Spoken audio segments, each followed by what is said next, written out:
Well, good morning, everybody. This is Barry Jones with SP History, joining you again from lovely Austin, Texas, and the Austin Public Library, as you can see behind me. It's a beautiful facility. And we have just wrapped up in the previous episode an abbreviated version of my series on the Malcolm X assassination, very abbreviated, but it's important within the context of this FBI contributions to this deep state plot to kill Kennedy. It's important to uh, explain everything that went into the assassination of Malcolm X because it's going to be repeated. You know, what happens in 65 is going to be repeated in 68. And this didn't come out of the blue. And it predates actually the JFK assassination, which is why we talk about it before we get to the JFK assassination. It actually started with the obsession, if you really want to get down to it, that J. Edgar Hoover himself personally had with communists. He hated communists, anything to do with socialism. And of course, Malcolm X was dipping his toe in the water of socialism. He was also very much opposed or concerned about prospect of a black messiah emerging from the civil rights movement, destabilizing the order, such as it were, leading protests in the streets, paramilitary or operations, et cetera, et cetera. And of course, Malcolm X was very much involved in the civil rights movement, which later transcended civil rights and into the human rights movement, and not just in the United States, but around the world. And he was starting to make nice with revolutionaries such as Che Guevara and Fidel Castro. He was starting to talk about revolution. He was talking about the evils of capitalism for just a myriad of reasons. Malcolm X became public enemy number one. And I thought I would, I was laying in bed the other night thinking about it and the relationship between the FBI and the CIA, because that's one of the original questions. If you go back to the beginning of this particular series, I gave you a list of questions. And one of the questions was, how did CIA get away with a domestic operation? Yeah, it's in its charter. It's against the law for the CIA to operate domestically. And yet, by the time we get to the assassination of JFK, we find ZR Rifle's been active for 3 years on domestic soil. And its entire intent, its entire purpose was to use CIA assets on American soil against an American target. And it's exactly what Dallas was. So, that being the case, since the FBI's jurisdiction is domestic, there's no way the CIA could carry out such an operation without the FBI knowing about it and either covering up, going along with it, blessing it, participating in it, being complicit, or being just extremely negligent, which I don't believe for a second that the FBI was negligent, especially when you put it in the way that I've put it here on this slide, because I believe they were both involved in the same mission. And it started in 56 with COINTELPRO. The FBI launched this surveillance against American citizens. It was an operation to infiltrate communist organizations, civil rights organizations, to infiltrate, rat fuck them from within, destroy them from within, discredit them. And of course, you cannot make the case. Well, I should put it a different way. I think you can make the case, actually, that its ultimate objective was to assassinate uh, the leaders of these movements, because in 65, right now, at the height of COINTELPRO, the FBI took out Malcolm X. In 68, the FBI took out MLK. If you want to see I did a series on Malcolm X and MLK on my Standards Plus History Academy YouTube channel if you want to see the entire series. But anyway, the FBI clearly took those two out. And then in 69, he took out Brett Hampton in Chicago. So it's not coincidental that during the run of COINTELPRO, three of the most prominent civil rights leaders in our country's history were all assassinated by the FBI. It would be, I think, a little naive to say, well, COINTELPRO went right up to the line, but they didn't. It didn't. It never. It never had as an express purpose to assassinate these people. Well, then it wouldn't have happened, but it did. Not once, not twice, but 3 times. All right, so that's 56 to 71. But look what happens folded within that same time frame, roughly. The CIA organizes its own operation against civil rights anti-communists. They call it Chaos, Operation Chaos. It runs from 67 to 74. So it starts literally 11 years after COINTELPRO. It's almost like the CIA took notes and patterned Chaos after COINTELPRO. It's virtually the same operation. Uh, Infiltration, rat fucking of these civil rights organizations, rat fucking of these communist organizations, of these anti-war protests, anti-Vietnam War protests, to discredit, to destroy, and ultimately to strike fear in the American people's hearts to push forward their agenda, which was the continuation of the war, the discrediting of these civil rights organizations. That's where the Manson murders came in 69. And of course, the government told us this was a big plot to instigate a race war between blacks and whites. There we go with the race component, and that's why they targeted basically rich white kids in a place where maybe the white population thought they were safe to strike fear and to give more power to the government to go after these groups, right? It was a false flag. All of these are. And when they got away with that, when I think they learned as a result of the FBI giving them free reign to operate domestically, such as they did in Chaos. I think the CIA took notes and realized we can operate domestically. The FBI, as long as our agenda aligns with the FBI's agenda, we're essentially teammates carrying out the same agenda. And of course, the other prominent domestic operation we're going to get to is the ZR rifle operation between 61 and 64. And again, this is 5 years after the FBI launched COINTELPRO. So both CIA operations came after COINTELPRO started. And ZR Rifle was patterned after an operation they already had going on foreign soil, which was to assassinate foreign heads of state. They just brought all their expertise from Europe and other places overseas, Latin America, Africa, South America. They brought all that expertise back home and used it to assassinate JFK in 63. Because you think about it, it's one thing to go after anti-war protesters, students that are having sit-ins on local campuses or marching down streets, whatever. It's another thing altogether for your enemy to be in the White House.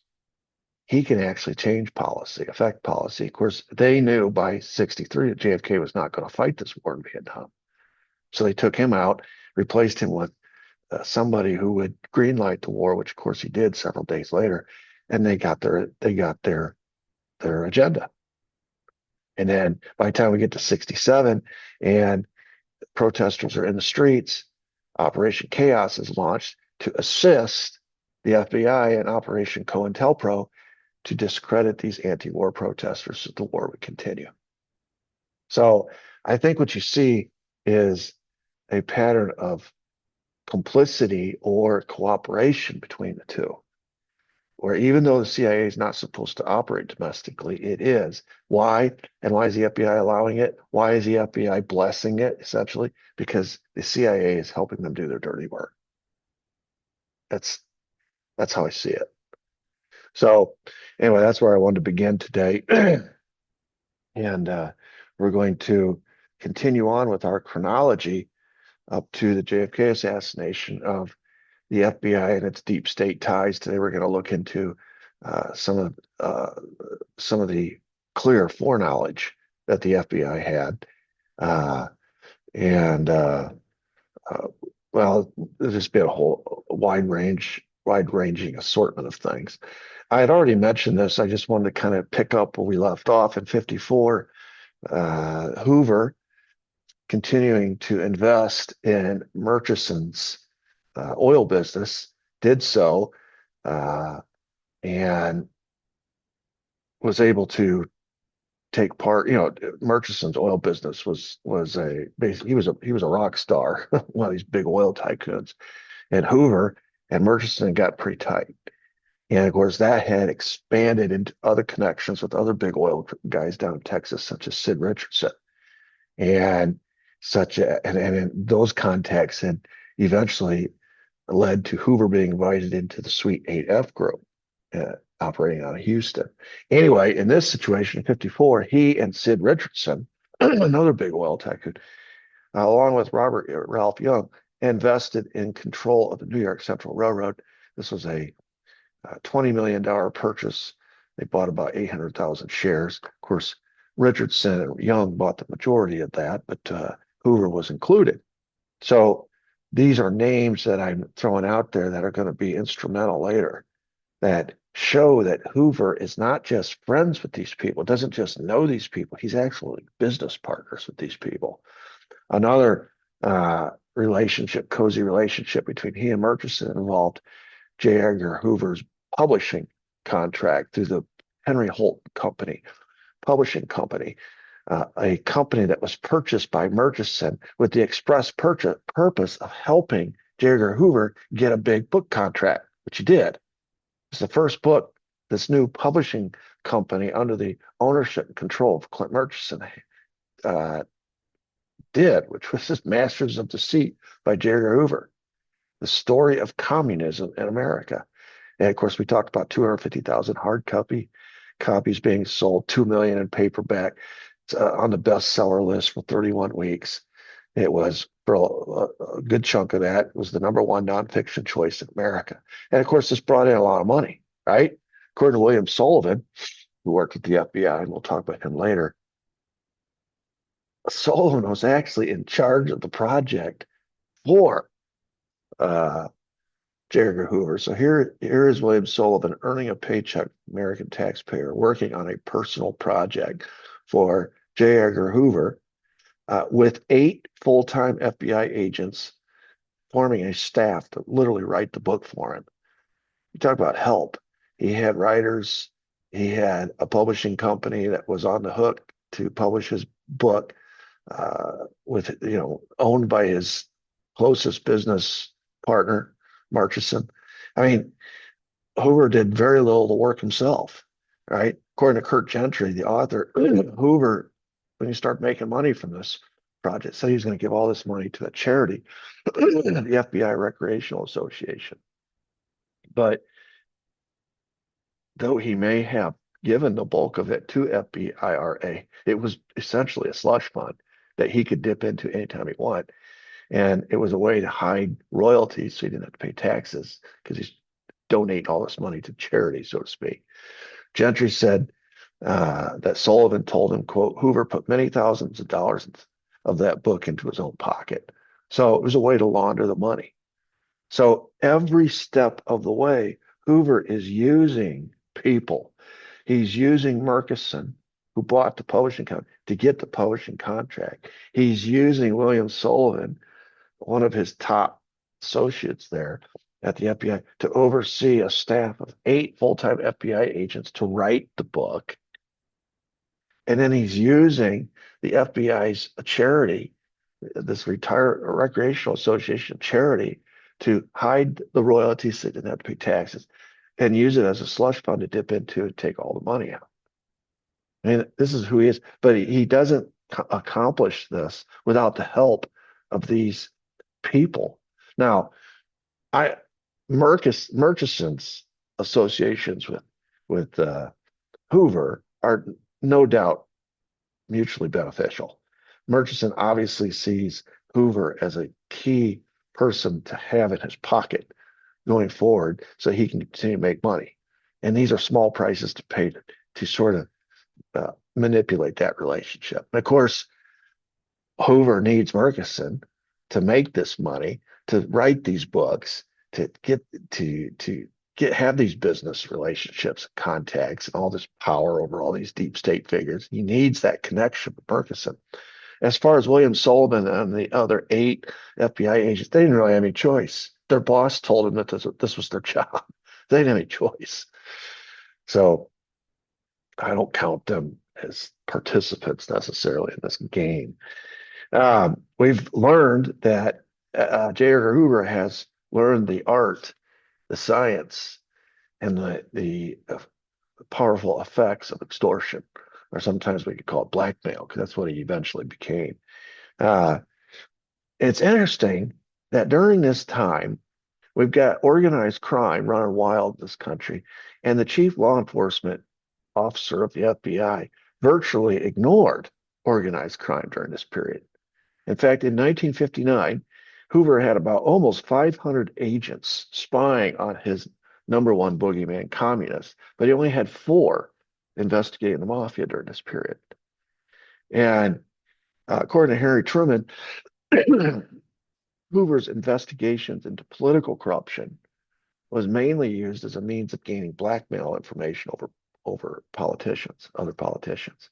So you see that Hoover's personal vices are coming into play as far as the institutional nature of the FBI. Personally, he hated communists. That was his number one, as I said, boogeyman. So it's hardly surprising that he had 500 FBI agents uh, spying on alleged communists. At the same time, we know that he had a close relationship through the Suite 8F group with several high profile mafia figures. We know about how he would go out to La Jolla and he would bet on the horses, and Murchison would have to pay his, when he'd lose, he'd have to pay for all, not just for the bets that he would lose, but also for the hospitality of the hotel and the food, et cetera, et cetera. He just lived off the largesse of Murchison. But Murchison was not just wining and dining Hoover, he was wining and dining Carlos Marcello, Santos Trafficante, Sam Giancana, Johnny Rosselli, Meyer Lansky. They were all out there commingling in the same atmosphere, and Hoover was right smack in the middle of it. I gave you that quote from Anthony Summers about how he developed these relationships with these people, went well beyond the appropriate level of appropriateness for an FBI director. So are we surprised? Why should we be surprised that Hoover is targeting communists, but he's giving the mafia a pass? Because these mafiosos have the same connective relationship with Murchison that he does. They're all in the same orbit. And he actually spent more time going after other political figures so that he could use that blackmail information to manipulate public policy, to keep power, to expand his power, to keep his job, all these things. Harry Truman noticed it. He said that Hoover and his agents were, quote, dabbling in sex life scandals and playing blackmail when they should be catching criminals. So it shows that by 1959, Hoover, and this is with the full knowledge of the President of the United States, who evidently feels like Hoover is indispensable because in spite of his complaints here, he didn't do anything to stop him. He didn't fire him. He could have, but he didn't. So Truman had learned a hard lesson. Remember the story I told you that Hoover had presented information about Alger Hiss to Truman, and Truman ignored him. So Truman took the Alger Hiss information, went right to Nixon, and Nixon didn't ignore it. It put Nixon on the map, and it put HUAC on the map, and it led to all this blacklisting and these big hearings, et cetera, et cetera. And no doubt it was a very clear message to Harry Truman: don't mess with J. Edgar Hoover. When he comes to you with an issue, with a problem, he comes to you with a name. You better take it seriously. So here Truman's complaining about Hoover's blackmail operation coming out of the FBI, but he didn't do anything about it. I don't think he can. I think he realizes by this point Hoover is actually more powerful than he is, and he doesn't want to upset that. Goes back to that saying that LBJ used to say, "I'd rather have Hoover inside the tent pissing out than outside the tent pissing in." Not just Truman in Washington, but a lot of heavy hitters in Washington, at least politically speaking, know that Hoover is not a man to be trifled with by 1959. But it's interesting who he's going after, the political figures, the communists, all for uh, his own personal uh, power ambitions, and then who he's going to pass to, the mafiosos. The foreknowledge about Lee Harvey Oswald, as far as J. Edgar Hoover is concerned, begins on June 3rd, 1960. And he authors a memo, and you can see here, this is a copy of the memo on the top here on the left, who it's from, J. Edgar Hoover, and the subject is Lee Harvey Oswald. It's about internal security. And if you go over to the far right, you can read it through for yourself. I've blown it up as big as I can, still keep it reasonably clear. Go to that last paragraph, and J. Edgar Hoover in 1960 already nails what is happening with Lee Harvey Oswald 3 years before Dallas. He already knows. He says, since there is a possibility that an imposter is using Oswald's birth certificate, any current information the Department of State may have concerning this subject will be appreciated.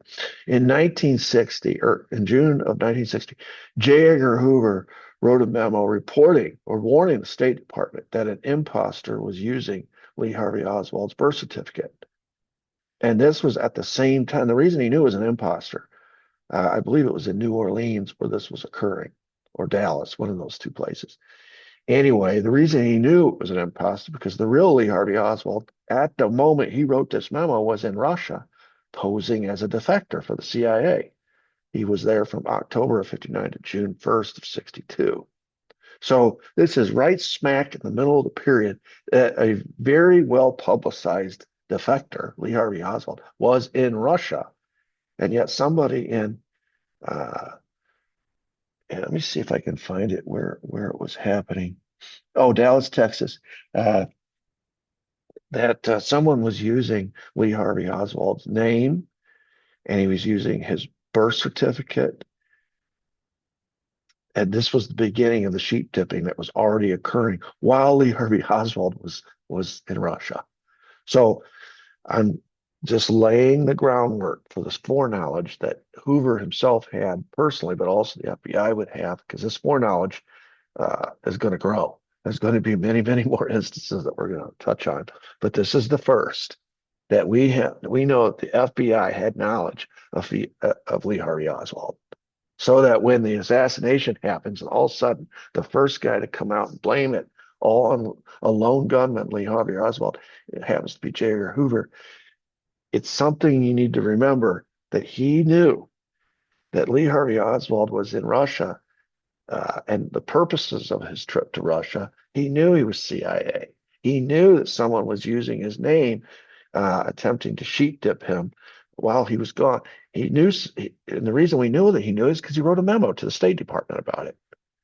So this, in 63, when the assassination occurs in November, and Hoover announces to the world it was a lone gunman, and he acted alone, et cetera, et cetera. He named him when he called Robert Kennedy and named him and said, your brother was killed by a lone gun. All these things happened on November 22nd, 1963. It's not the first time Hoover heard that name, Lee Harvey Oswald. He was very familiar with that name and who he was and what he was. People don't you don't have an asset over in Russia pretending to defect at the same time using his name, address, birth certificate here domestically, unless he is a full-fledged CIA asset. This is somebody that's, and Hoover knows that. So that was June 3rd. July 11th, about a month later, about 5 weeks later, 1960, we have the DNC convention. And it's coming down to basically a vote between JFK and LBJ. And I told this story in a prior series about how H.L. Hunt went out to petition on behalf of his guy, LBJ, but he lost. in the head-to-head negotiation between him and Joe Kennedy won, getting his son nominated. But Hunt and Hoover, etc., all of LBJ's people didn't give up. In fact, at this convention, Hoover gave LBJ blackmail information, which he'd been collecting for such a moment as this. This was not hard to collect when it came to JFK. It was photos of JFK and all these women, and some of these were pretty scandalous. I mean, it's scandalous to begin with that he's sleeping around on his wife, but then you start getting into the identities of these women. Some of them were connected to mafia figures, like the one out of Chicago who was literally Sam Giancana's girlfriend at the same time she was JFK's mistress, right? And then a couple of them were connected to Soviet intelligence. Ellen Romech is one. So this is enough to shake JFK up. And that was the intent of it. This was used against JFK to force him to ask LBJ to be his running mate. And if you're this, from the outside looking in, you say, well, why would LBJ want to be the vice president? He has all this power, Senate Majority Leader. Vice presidents don't have much power. They're like neutered dogs. Yeah, but they're one step away from the presidency. And if you're the Sweet 8F group, and of course, Hoover was in the Sweet 8F group, as was H.L. Hunt, they want their guy to continue being promoted along the ladder, up the ladder, so that one day he can be president. And now they have their hooks in the president of the United States. One of them is now in the White House, in the Oval Office. So it's not just LBJ that's concerned about this. It's all the Sweet 8F mafia coming out of Texas and elsewhere that have been investing in his career from the time he ran for Congress the first time, and in the Senate, up the chain in the Senate, and now into the vice presidency. So Hoover is glad to use this blackmail information to get his buddy promoted to the vice presidency. If he can't be the president, at least get him into the vice presidency, which sets up the next step. JFK had already decided prior to the convention that if he won the vote and was the Democrat candidate nominee, he was going to ask, or he had already asked Senator Stuart Symington. They had already had a conversation. And then when he gets to the convention, excuse me, and he and LBJ and Sam Rayburn, which was the Speaker of the House from Texas, he was sort of like the equivalent to LBJ in the Senate, both from Texas. Another LBJ friend, and then he gets this blackmail information from Hoover. After they got finished with JFK, he had to call off the Symington deal. This is the real story of how LBJ became vice president.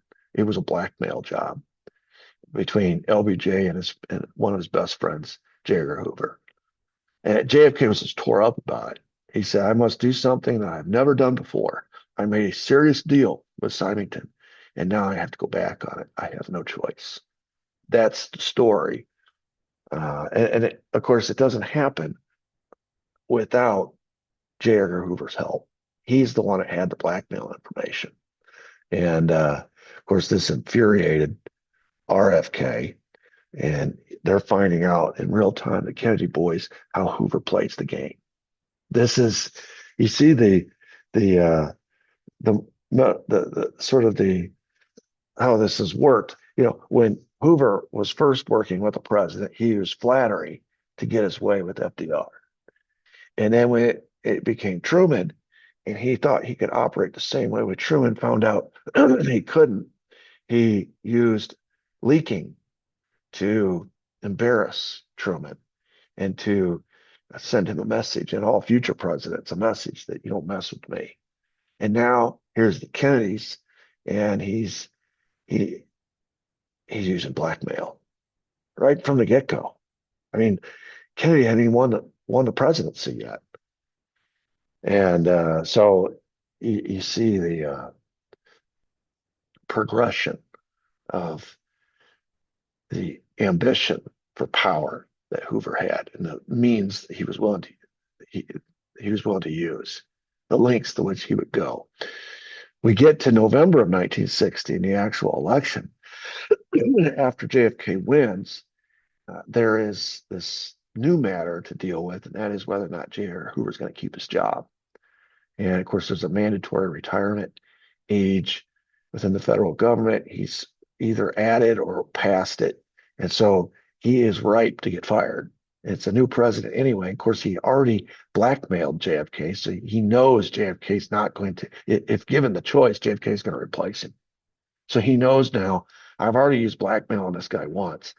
I'm going to have to continue to use that to keep my job because there's if left alone, JFK is going to fire me. He's going to retire me. So he uses hardball or plays hardball with the Kennedy boys to keep his job. And in this particular meeting in November, he uses the relationship that JFK had with Sam Giancana's Guma, Judith Campbell, that was her name, the shared girlfriend. He was going to, how Hoover would explain it to his mark was, I have this information. I have these photographs. He just lay them right out on the conference table there. And I am here to assure you, Mr. President, that these photographs, that this information, that the identity of this girlfriend, this Guma, will never become public as long as I am your FBI director. I will make sure, I assure you with all personally, that this information will never become public. And this was an underhanded way of saying, if I'm not FBI director, all bets are off. So this is where the Kennedy boys, again, learn the hard way that they've got a tiger by the tail as FBI director. Now, in addition to Hoover's relationship through Clint Murchison at La Jolla with Carlos Marcelo, Santos Traficante, Sam Giancana, all these different Johnny Rosselli, Meyer Lansky. He had another relationship that was extremely compromising that we need to throw into this pot of mafia stew. And that's with Frank Costello. Frank Costello is basically the character upon which The Godfather was based, the original Godfather, not Michael, but his father, Don Vito Corleone. And he was head of one of the New York families. And he and Hoover were tight. And again, it had to do with racehorses. Hoover evidently had a gambling obsession when it came to racehorses. And Costello also owned a racehorse, a racetrack out in California. And so when Hoover was not out at Murchison's La Jolla, he was at Costello's racetrack. And in the same manner in which Murchison paid off all of Hoover's gambling debts at La Jolla, Costello did the same thing for Hoover at his own racetrack. And so Costello, just like Murchison, virtually owns the FBI director. You can see, you can understand why Murchison would want to have a relationship, a tight relationship, a cozy relationship with the FBI director. He's got a big business. He wants unencumbered freedom to make the money that he's going to make in his oil business. But you can also understand why a mafioso like Frank Costello would want that kind of relationship. And it helps explain why in 1959, there were 500 FBI agents chasing communists around the country and only four or five looking into the mafia because of these relationships. And Costello had helped persuade Hoover that there was no such thing as a Cosa Nostra. And of course, Hoover famously ran around telling everybody there's no such thing as a mafia. He's basically parroting verbatim the exact words Frank Costello was always whispering in his ear. And it wasn't just the fact that Costello was paying his gambling debts. They also had played the same game of blackmail on Hoover that Hoover was playing on all the politicos, etc. J. Edgar Hoover was gay, and he was being blackmailed by organized crime who had pictures of him and his boyfriend in the Stork Club bathroom where allegedly J. Edgar Hoover was participating in sexual acts with his longtime boyfriend, Clyde Tolson, the number two guy at the FBI, cross-dressing, sexual acts, et cetera, et cetera. And of course, the mafia had Stork Club. It was their club, wired up. They had it, all kinds of surveillance equipment for this express purpose. And so Hoover knew that he was on the hook when it come to the mafia. He would in 1960, this kind of revelation would have been devastating to Hoover in his career, just devastating. And so that's why Hoover ran around telling everybody there's no mafia. That's why he only had 5 FBA agents as a token, running around looking into the mafia, doing nothing. That's why he uh, played the game, because he was on the hook for all these gambling debts, number one. And also, he knew that if these photos ever got released, or this information ever got leaked, he was done for. So here you see the extortionist being himself extorted by the mafia. This is how the game is played in Washington. It's never just a one-way street if you have a vice. Going back to my Malcolm X thing, I had made a comment about one of the reasons why Malcolm X was so feared was he didn't have any vices. You couldn't corrupt him with money. You couldn't corrupt him with women. Uh, he was just an honest broker. He was a true believer, and those kind of free agents are the scariest kind of bird in Washington, because you can't corrupt them and you can't blackmail them. You can't hold sway over them, right? And Hoover knew that he was corruptible when it came to racehorse gambling and it came to his personal life. He was very much compromised. He knew that. So, in all manner of ways, the man is compromised. He's compromised to the sweet AF people in Texas, Murkison in particular, who's paying gambling debts at his club, at his hotel. He's compromised to the mafia, right? Uh, Murkison is the reason why he had a best-selling book. I mean, so you've got all these games being played, and it helps you understand why when we get to Dallas in '63, and you're trying to pick a suspect, you're going to breeze right by LBJ as a potential suspect, because LBJ would lead people to Suite 8F. And of course, you're a member of Suite 8F. It would lead to Murkison. So, and H.O. Hunt, guys like that. So, we're not going to talk about LBJ. We're not going to talk about the mafia possibly being a suspect for obvious reasons. All right. We're not going to talk about the CIA.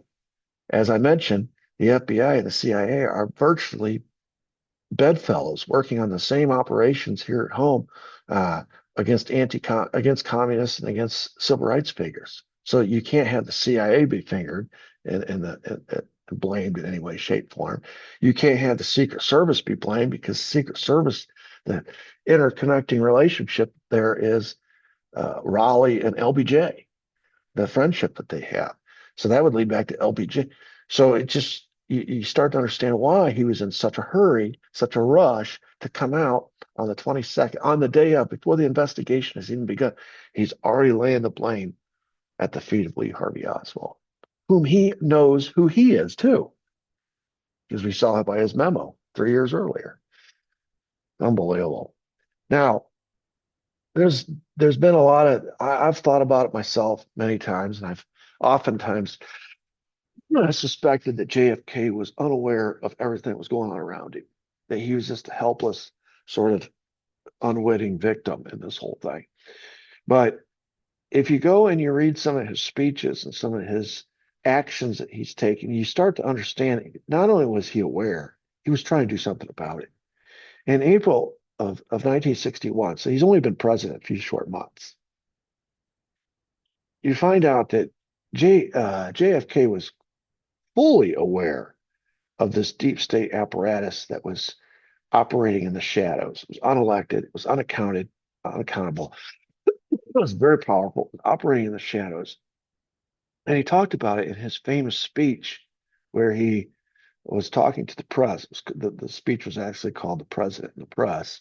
He gave this speech at the American Newspaper Publishers Associations at the Waldorf Astoria Hotel in New York City. And it's sometimes referred to as the secret society speech. And I wanted to read a particular portion of this speech because it shows that JFK has foreknowledge of what's forming against him. He says, quote, the very word secrecy is repugnant in a free and open society.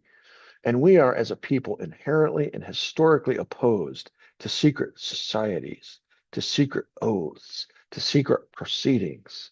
For we are opposed around the world by a monolithic and ruthless conspiracy that relies primarily on covert means for expanding its sphere of influence, on infiltration instead of invasion, on subversion instead of elections, on intimidation instead of free choice, on guerrillas by night instead of armies by day.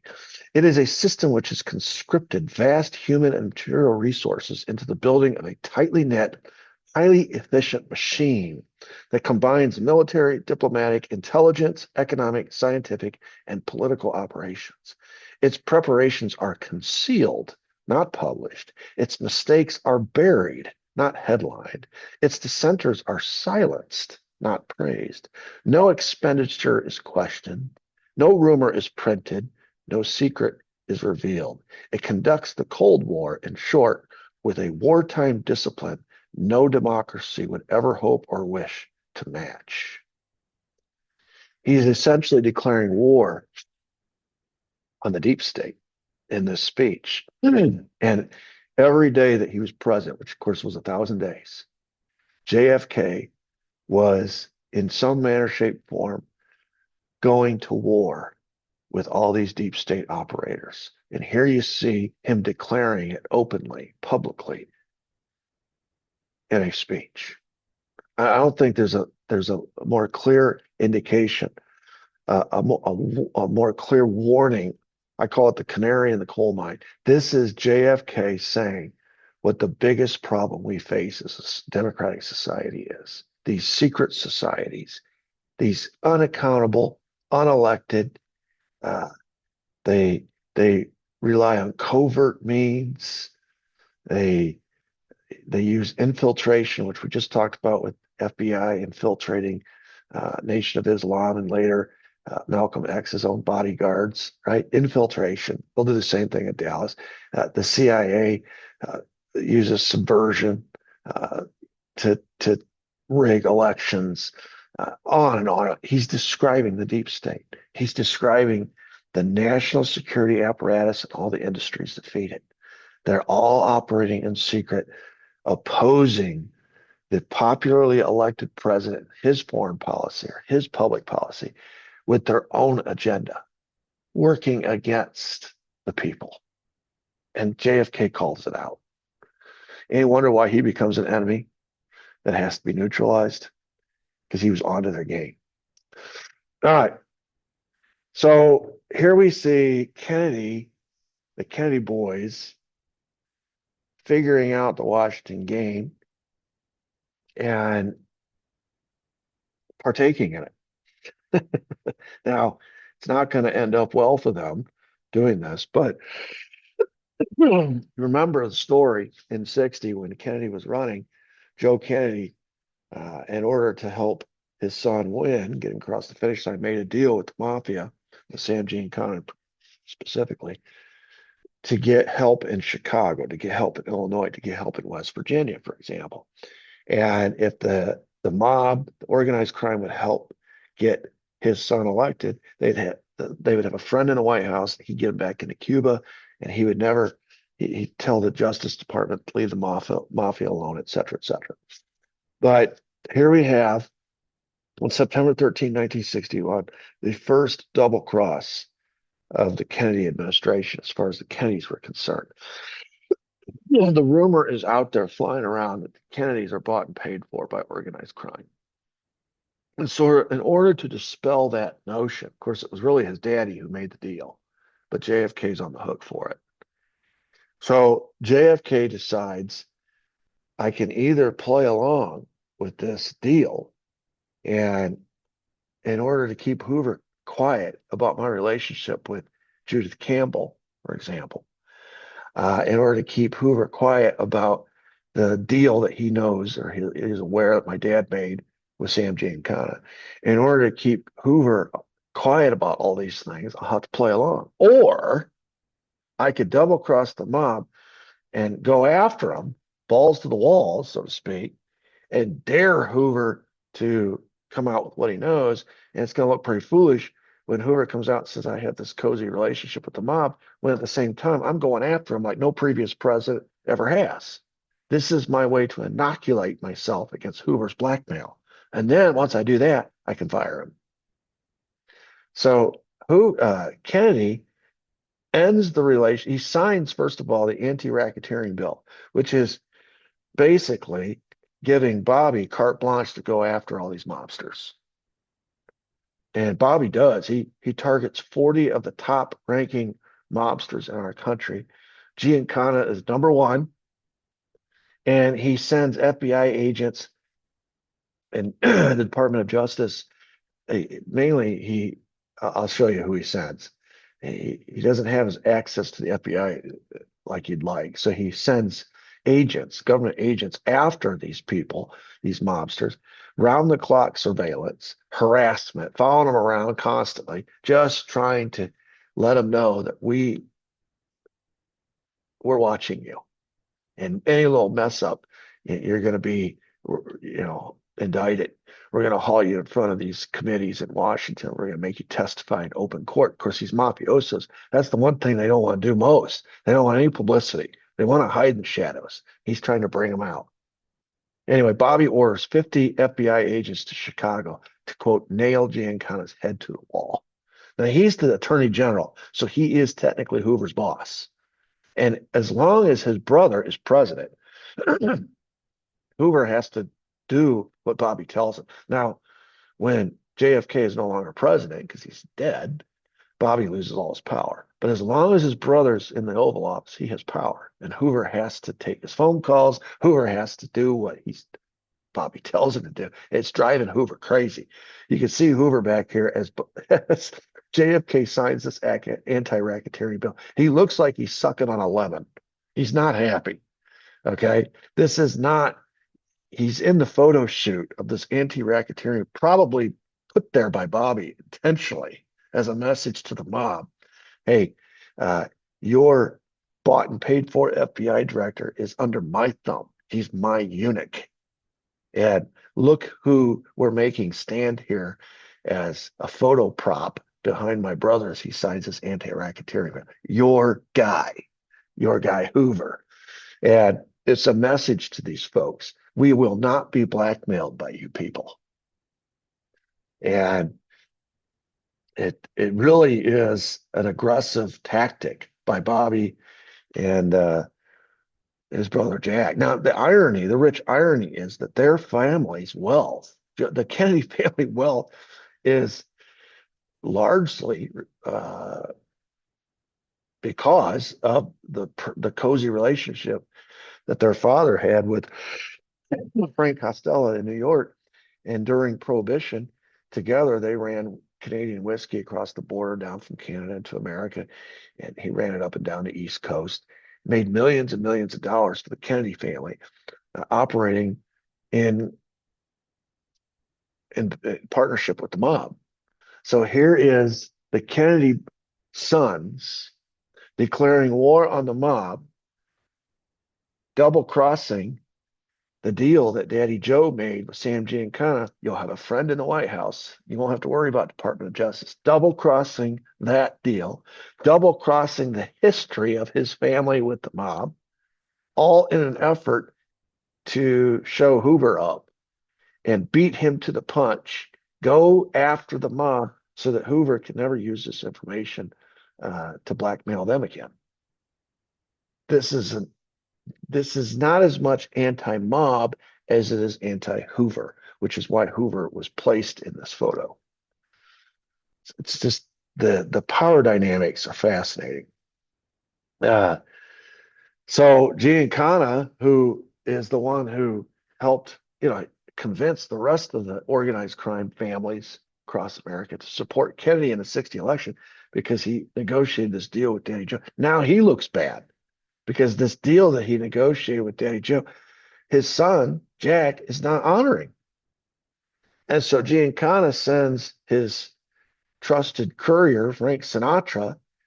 You know, Sam Giancana can't go meet with the new president or Bobby or Joe. So he sends his courier, his in between, his go between, Frank Sinatra, to Hyannisport to meet with Joe Kennedy and to remind him of the deal that they'd made. And he had one name scribbled on a piece of paper. And Sinatra handed this piece of paper to Joe Sr., and it had the one name, Giancana, written on it. And he said, Bobby Kennedy was standing there next to Joe Sr., and he says, "This is my buddy. This is what I wanted you to know, Bob. This is a message from Giancana. Hey, wait a second. We had a deal. Don't forget about me. We had a deal." And he's going over Bobby's head. He's going right to Joe Sr. because the deal he made was Joe Sr. Now he's saying, Joe Sr., you need to get your boys in line. Essentially, what is happening is the Kennedy brothers are making Giancana lose face within his own outfit there in Chicago, but also extended out with all the other crime family bosses because they took his word for it. They supported Kennedy in '60 based on Giancana's say so. And now Jack is screwing them, and the deal is seemingly off. So Giancana is scrambling now, trying to remind Joe Sr., tell your boys we had a deal.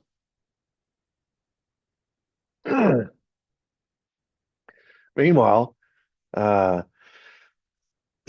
as this war against the organized crime figures continues, uh, Bobby finds that J. Edgar Hoover is dragging his feet at every available opportunity, trying not to pursue organized crime, right? He's trying to gum up the works for all these reasons we've already discussed. So Bobby goes around the FBI. He uses postal inspectors, he uses customs officials, IRS investigators. One of the reasons why a lot of these mafiosos, these bosses, got caught up on IRS charges instead of murder and racketeering. Uh, yeah, these minor league charges, these tax evasion kind of charges. It's because the IRS was involved in the investigation, and the harassment, the surveillance, and going over all the records and documents, etc. At the same time, the FBI and Hoover were not very motivated to help civil rights activists in the South. If you recall what's going on during this same period of time, you're having the Freedom Riders in '61. Their buses are getting bombed as they go down into the South to try to register people to vote. James Meredith is trying to enroll at Ole Miss in '62. There's a big insurrection down there. You've got these Martin Luther King marches are getting attacked, hosed down with fire hoses and dogs, etc. And the FBI is Medgar Evers gets assassinated. I mean, all this crime in the South as the civil rights movement is percolating, and they're going right into the belly of the beast, down into Birmingham, down to Oxford, Mississippi, uh, all these places where segregation today, segregation tomorrow, segregation forever, right? The governor of Alabama, these Democrat governors are fighting tooth and nail against these desegregation, these forces of desegregation, these Yankees coming down trying to show them how to do things. And the FBI is supposed to be protecting, enforcing the law, which by '54, segregation is voted out is illegal by the Supreme Court. So they should be on the side of these desegregation forces. They should be helping register these people to vote, or at least protecting these people that are going down there registering these black people to vote, because that's the law. But instead, for reasons we've already discussed, Hoover, his personal politics, he's anti-communist, he's anti-civil rights. So for his personal reasons, He doesn't, and he's corrupted by the mob. So for his personal reasons, he doesn't want the FBI to go after organized crime, and he doesn't want the FBI to help anything related to civil rights in the South. So again, Bobby has to go around the FBI and build his own, quote, intelligence unit and go through the media to help fight these civil rights battles in the South, trying to shame the forces of segregation, trying to shame Hoover, trying to shame the FBI into participating. But you see the internal power struggle that's happening in Washington. Hoover, because of his relationship with the mob and this sweet AF group, LBJ, is fighting every step of the way against the Kennedys. He forced the Kennedys to take LBJ on as vice president. He's fighting against uh, the war against the mob. He's dragging his feet. He's fighting against civil rights. Kennedy's on the opposite side of Hoover on all these issues. His own FBI director is trying to sabotage everything Kennedy's trying to do domestically. Kennedy is pro civil rights. Hoover's against it. Kennedy's going after the mob. Hoover's trying to protect the mob. Now, we'll get into the communist part of it as we go, but every step of the way, Hoover's and then to keep his job, he's already blackmailed the Kennedys once. To get LBJ in power, he already blackmailed him once, and to keep his job, he blackmailed him the second time, and now the Kennedy boys are fighting back. So you've got a internal power struggle going on, and Hoover's fighting like mad to keep his job. And it's looking like it's going to be increasingly more and more difficult to do that. We get to August 16th, 1962, and Hoover dials up the extortion a notch. He's realizing that Judith Campbell will only take him so far. Exposing JFK's relationship to Sam Giancana will only take him so far. So he decides to up the ante, and he sends a memo. Now, this is interesting. Upping the ante means putting it on paper. Prior times where he tried to blackmail the Kennedys, where he did blackmail the Kennedys, it was verbal, which there's no written record, right? He went to the DNC convention and handed the blackmail photos to LBJ, and they presented them to JFK, but it was a verbal meeting. And then later, when he tries to keep his job, he tells him, I have this information about you, Judith Campbell, that I will keep private as long as I'm FBI director. That's a verbal meeting. But here, he sends a memo. All these things are part of the permanent record. So just the fact that he wrote it down tells you he's he's turning the screws a little tighter on the Kennedys. And the memo read, quote, before the last presidential election, Joseph P. Kennedy had been visited by many gangsters with gambling interests, and a deal was made which resulted in Peter Lawford, Frank Sinatra, Dean Martin, and others obtaining a lucrative gambling establishment, the Cal Neva Hotel at Lake Tahoe. These gangsters reportedly met with Joe Kennedy at the Cal Neva, where Kennedy was staying at the time. This is his way of telling the Kennedy boys, I know about your daddy's history with the mob. I know about his relationship with the mob that is ongoing because I know about a meeting that took place before the last presidential election. And I know about your little deal that got you elected, big boy. And he put it on a written memo and sent it to Bobby. This was August 16th of 62. So Hoover is he knows that he's on a short leash, and he knows that his previous blackmail has been thwarted by Kennedy signing the anti-racketeering bill. That racketeering connection is not going to work anymore unless I have something new that I've been saving for a rainy day. And I'm going to put it on a memo. It's going to become part of the written record, and I'm going to send it to Bobby. It's going to flow up through my boss, the Attorney General, which, of course, if it goes to Bobby, you know it's going to go to Jack. And it's going to expose this relationship between his family and the mob that goes way back, but is continuing and is ongoing to this day. And in fact, is the reason why he's president to this day. at this very time. We really stepped it up right there. Um, Now, meanwhile, the as far as the mafia was concerned, pull up all this here. They're looking at the Kennedy boys and they're realizing that they've been double crossed. And you see why they think this. In 61, when Kennedy first takes office, 121 gangsters were indicted that year, which sounds like a large number, but it's really not when you take in the entire country and all these organized crime outfits. That's everybody. That's not mafiosos. That's not the bosses. That's mainly all these underlings, a murder here, a burglary there, some sort of racketeering, a gambling operation or something. 120. You look what happened after the declaration of war, after the signing of the anti-racketeering bill, 2 years later, 615 gangsters are indicted. 121 is the price of doing business. You chalk that up. You realize, okay, we own all the judges, we own all the cops and everything. But in order to pacify the public so that the law enforcement feels like, or the public feels like law enforcement is doing their job, we're going to have to give them a few bones. So here's 121 gangsters that you can indict. Small potatoes, right? By the time we get to 63, they're going after the head honchos. The number has grown by 5 or 6 times of indictments. Now they're going after Carlos Marcello, head of the New Orleans outfit. In fact, Bobby Kennedy picked him up when he went to the immigration office, picked him up, put him on a plane, sent him down to Guatemala, just dropped him off there with no money, no change of clothes, no nothing. David Ferry had to go down flying back.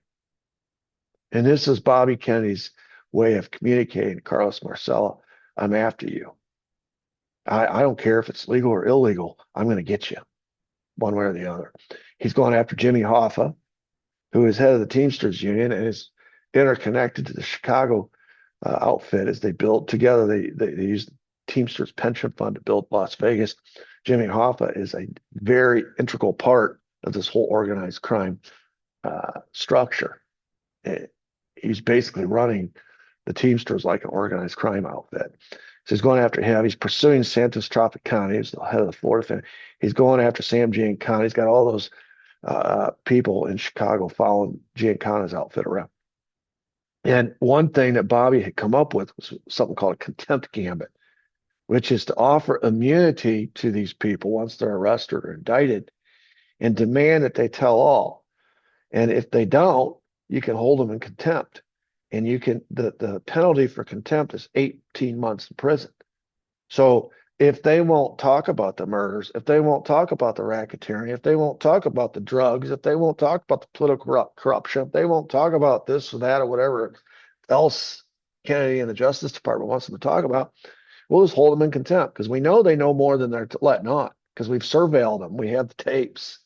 We know they know more. If they won't tell everything, we'll hold them in contempt, put them in prison for 18 months, pull them out, offer them the same immunity. If they still won't talk, resentence them to 18 more months, send them back, and we can do that till they die.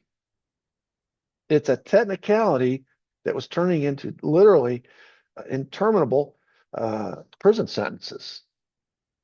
And they didn't know how to fight back against that. This was a new tool in the tool chest that Bobby came up with. It's probably not legal. It's probably a violation of due process rights. But Bobby is the attorney general. His brother is the president. And by the time it winds its way through a court system, they're going to be long gone anyway. And so this was the way to get people to start talking. This new tactic that the Justice Department came up with. It's kind of ruthless. It kind of shows you what Bobby's capable of. Meanwhile, it wasn't just that they had lost a friend in the White House. Remember, the second part of the promise was that Kennedy was supposed to get them back into Cuba. And by 63, JFK's completely lost his appetite to overthrow Castro. He's covertly, first of all, he didn't send in the air support as they claimed. That's not completely true, by the way, but that it was blamed on Kennedy, the Bay of Pigs. And then in 62, the opportunity to go in, Cuban Missile Crisis, he doesn't. By the time we get to 63, he's called off all the covert operations against Cuba, Mongoose, and he's secretly back channeling through William Atwood and Lisa Howard to Castro to formally recognize his government. And the reason we know about this is because the CIA bugged the phones. They had bugs on Atwood's and Howard's phone. They knew exactly what Kennedy was up to. He was going around them. He was going around the State Department. He's going around the CIA, and he's trying to make peace. And he's not just doing it with Castro. He's also doing it with Khrushchev. So this brings in the anti-communist part of it, where you have the United States president now making nice with our Soviet enemy in the name of peace and his proxy in our hemisphere, 90 miles off the coast of Florida, Fidel Castro. And the CIA is fully aware of this because they bugged the phones. And of course, that means Hoover's fully aware. And remember, his number one agenda item, his number one boogeyman has always been communism. And so you have a very motivated Sicilian vendetta against the Kennedys.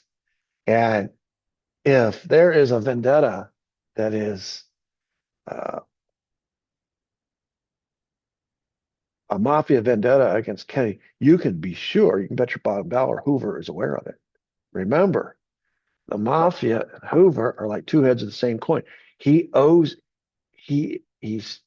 dragging his feet fighting against this anti-racketeering bill because the mafia, he's got a relationship with the mafia. Remember, he's the one going around saying there is no such thing as a mafia. He owes them. They have him on the hook. They've got compromise on him. So their enemy is Hoover's enemy. And we've already seen everything Hoover's fighting for, Kennedy's fighting against. Everything Hoover's against, Kennedy's for. So if the mafia has a motive to want to kill JFK, Hoover, at the very least, knows about it. And a case could be made he shares the same motive because he's more in line with them, the mafia, than he is with JFK. I've said this many times. There's people in this world you can double cross, you can get away with it, but the mafia is not one of them. Especially in 1963. Maybe you could today. I don't know, but 1963 you couldn't. Now here again proves that Hoover was at the very least aware because they are surveilling all of these and they have FBI wiretaps. And so in real time, they are listening to these mafiosos talk about all this scenario that I've been laying out. And he's listening to them in real time. And these are people he knows. These are not mythical figures. These are not to him. These are not abstract guy. At La Jolla, he vacationed with these people, right? He bet on horses at their racetracks. He was friends with Frank Costello. He went to the Stork Club, which was their club, probably because he got comped, right? He's cheap. Everything was for free. But at the same time, they got compromise on him, the Stork Club. So it worked both ways. Anyway, one of the FBI wiretaps overheard Sam Giancana saying, quote, "The president will get what he wants out of you, but you won't get anything out of him." That's a rather benign statement as far as an assassination is concerned, right? It shows that Giancana is not happy with the president, but it doesn't prove anything as far as a motive to want to kill the president. But it's going to get better, okay? That's just sort of the baseline.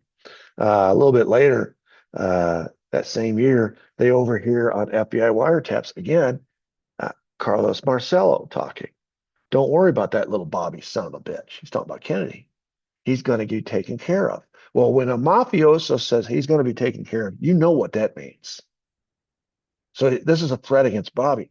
But it gets better. He says, "A dog will continue to bite you if you cut off its tail, whereas if you cut off the dog's head, it would cease to cause trouble."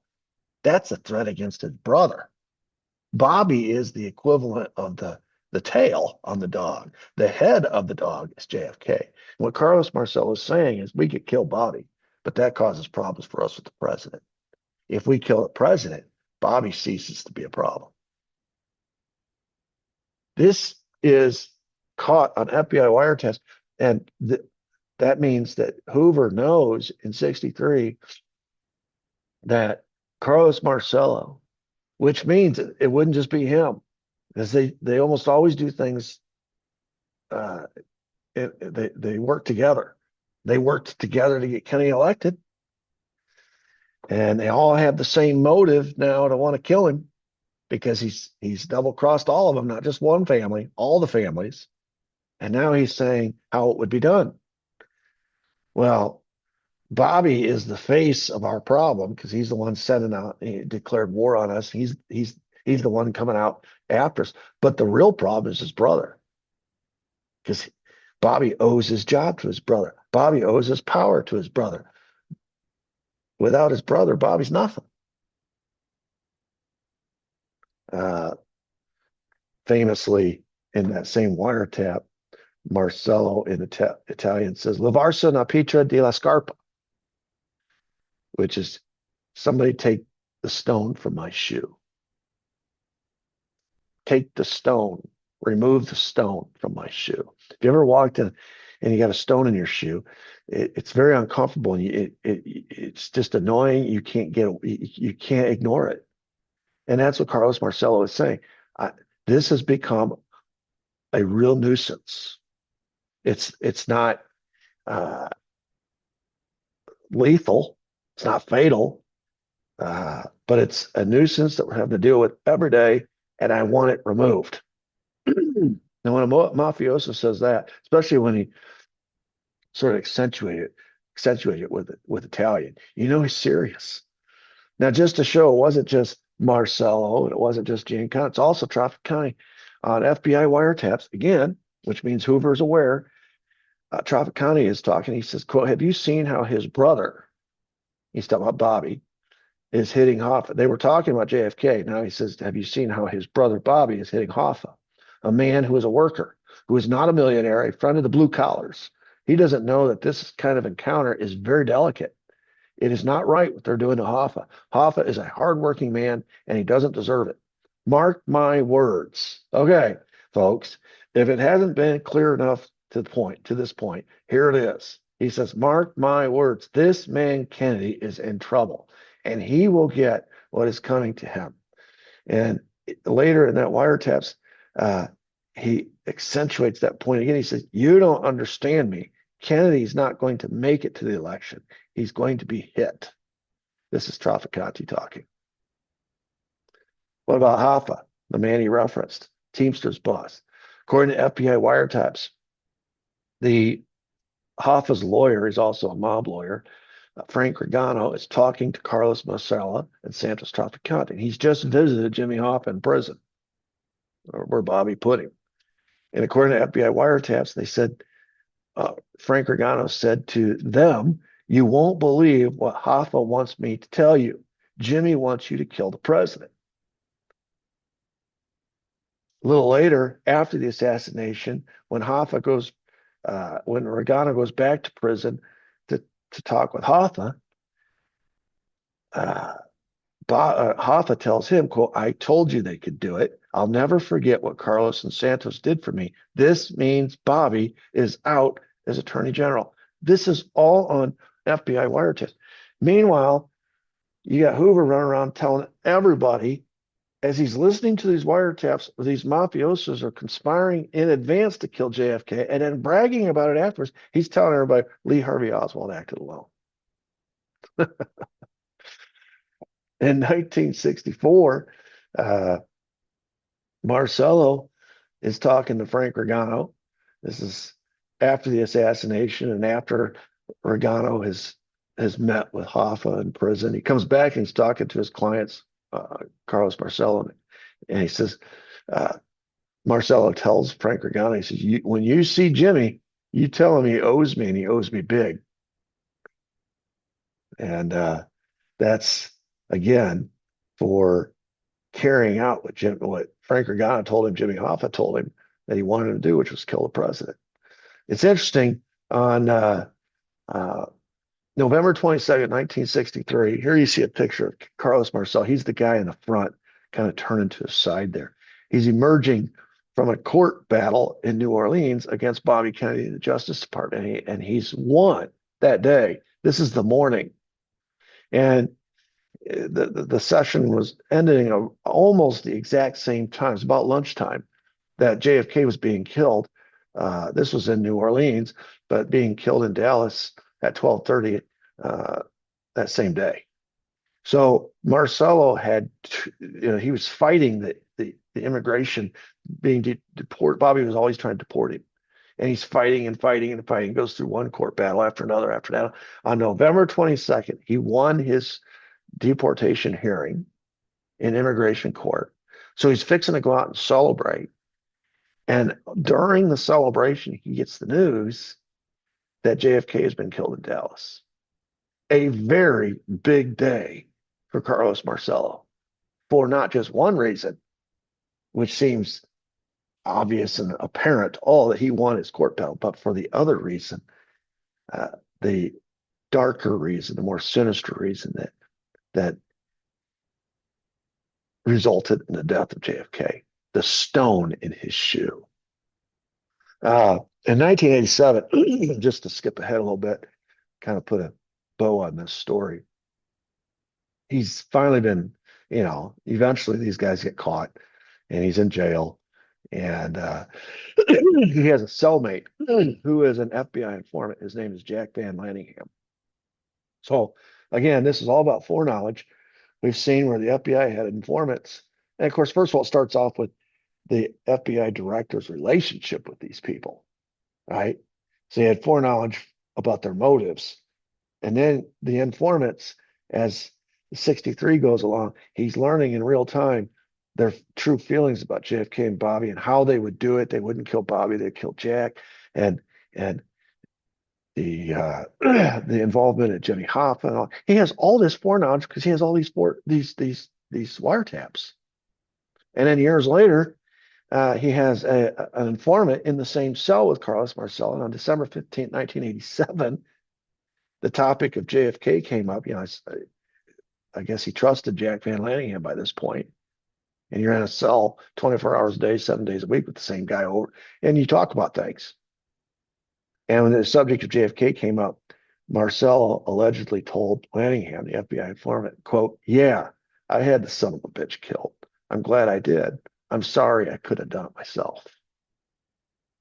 Now, this is not a series on the mob and all that. I'm just showing you that the people that were close, very close with J. Edgar Hoover, the relationships that he had foreknowledge at the very least what they were planning, because he wasn't just partners with them, he was in bondage to them, right? They had him over a barrel with the blackmail they had on him. He was doing their bidding, telling everybody there's no such thing as a mafia. We're dragging his feet on the anti-racketeering bill. Only had 5 FBI agents in 1959 chasing around the mafia. Well, they had 500 chasing around communists, doing his best to gum up the works. Everything the Kennedys were trying to do to bring mafiosos to justice, he's doing his best to gum up the works. And these are the same people. He's in debt to them for gambling debts. They've got compromise on him because of his personal relationship. He is literally a partner with the mafia. And then because of all these FBI wiretaps, he knows in real time what they're planning and confirms it afterwards through his FBI informant who gets the information from Carlos Marcelo. So it just shows a complicit Hoover. And because Hoover is the FBI, it shows a complicit FBI. April of 62, according to Ronald Kessler, author of, quote, The Bureau, The Secret History of the FBI, Cartha DeLoach, who we've already talked about prior, he is the hatchet man for Hoover, who runs all these blackmail schemes, was involved in blackmail Senator Carl T. Hayden, chair of the Senate Rules Administration Committee. It all had to do with this new FBI building. It's interesting. They're in the process of building a new FBI building now to replace this one. But in 1962, this was going to be the new building, and it was going to cost about $60 million. And Roy Elson, who was Senator Hayden's administrative assistant, questioned his boss's decision to approve the $60 million cost of this new building. And of course, Hoover found out about it. That's his job to get all this secret information and use it as blackmail against people.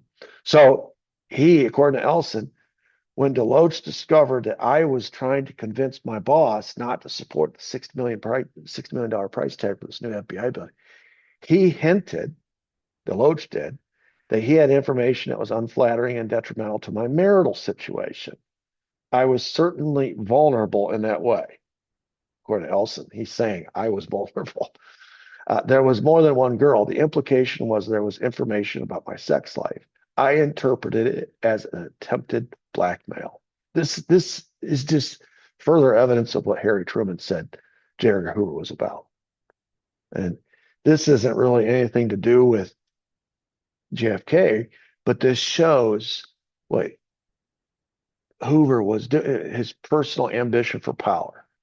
In this case, he wanted a new FBI building, and he's willing to use blackmail to get it. Whatever he had in his sights, I want to keep my job. I'll use blackmail to keep it. I want LBJ to be vice president. I'll use blackmail to get it. I want this new FBI building. I'll use blackmail to get it. There was an earlier case, we talked about a senator who was always a problem on appropriations. And so they heard that he was caught in a DUI and there was a girl in the car. And by the next morning, all that information was on the guy's desk that the FBI was aware. And they said they never had a problem with him. Cartha DeLoach said we never had a problem with him on appropriations ever again. This is who Hoover was. When Truman didn't take seriously the Alger Hiss information or tip, he went to Nixon with it. This is the extortion that Hoover played, the extortion game he played over and over and over and over and over again with everybody, starting with Truman, but continuing with Kennedy and both Kennedys and all the senators in Congress, anyone in Washington who stood in his way. He used blackmail. And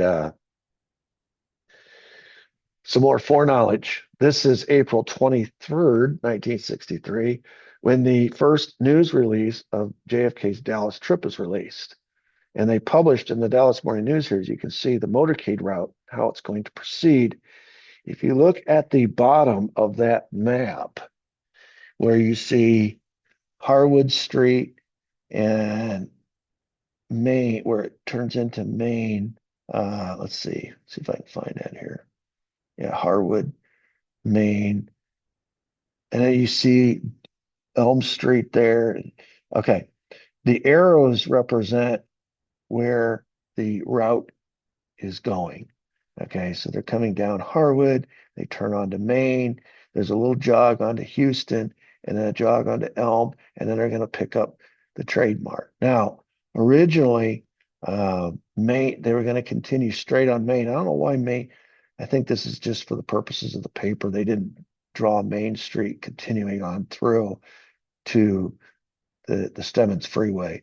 But you could access the Stemmons Freeway by Main Street as well. The original route was Main Street straight through to Stemmons and then just onto the trade mart from there. This shows the jog onto Elm. And that's the, as you can see, this is the revised route, which was actually printed in the Dallas Morning News that morning on the 22nd. The original route was straight on Main. I couldn't find a picture of the original route. This is the revised route. Anyway, just to show you that both routes made it into the paper. This is the second route. I looked and looked. I would figure that they would have it, but I couldn't find it. Anyway, this is the first news release of JFK's Dallas trip. It's the same time that JFK was promising publicly, he went to the Orange Bowl down in Miami, that Castro and his government would be overthrown But the CIA knew that secretly he was back channeling through William Atwood and Lisa Howard with Castro and his government, trying to normalize relations. So the CIA knew that he was talking or speaking with forked tongue, right? He's saying one thing publicly while privately he's trying to normalize relations. Uh, as I said, they had bugged his phone, so they knew this. So the CIA decided to sabotage JFK's peace efforts of Cuba by creating a disturbance, that's what they called it, in Miami or Dallas, a false flag operation to lay at the feet of Cuba, an Operation Northwoods false flag operation, to lay at the feet of Cuba to justify an invasion of Cuba. That was how it originally was described, a disturbance to try to sabotage. It was literally a sabotage operation of what Kennedy was trying to do privately.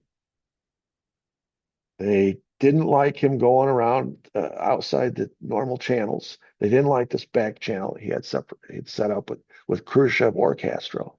And so time was of the essence. They needed, before there was some kind of an agreement reached, they needed to sabotage this secret back channel and create a disturbance that could be blamed on Cuba that would justify an invasion of Cuba, the war that they always wanted. They wanted it from the day Castro kicked out all the American businesses and mobs, the mob interest in Cuba. From the day that he took over power in Cuba, they wanted this war with Cuba. That was in 59, 60. Now we're in 63. And we've had a chance. We've had several opportunities, Bay of Pigs, Cuban Missile Crisis. And Kennedy's always been the obstacle. And now he's proving to be an obstacle in another way, in that he might make a permanent peace with these people. So we have to intervene here. And it's within that context that you start to understand what Dallas was all about. And of course, there were plots in Miami as well, but they were to accomplish the same purpose if they'd actually gone through. So that's April. What was the date on that? April 20th. On the same day, Chauncey Holt, a CIA asset, and his team was ordered by CIA supervisor Philip Twombly to forge ID documents, Secret Service IDs, and badges. It looks similar to what I have here pictured. The memo regarding these badges said a number needed, undetermined at this time, but will not be in excess of 15. Schedule accordingly. And according to the memo, Twombly ordered Chauncey Holt to make delivery of these Secret Service IDs and badges to Miami on November 9th, 1963, which later that whole thing got called off because the motorcade was canceled when folks found out that there was a plot to bomb the president at the airport. So they came in by helicopter instead.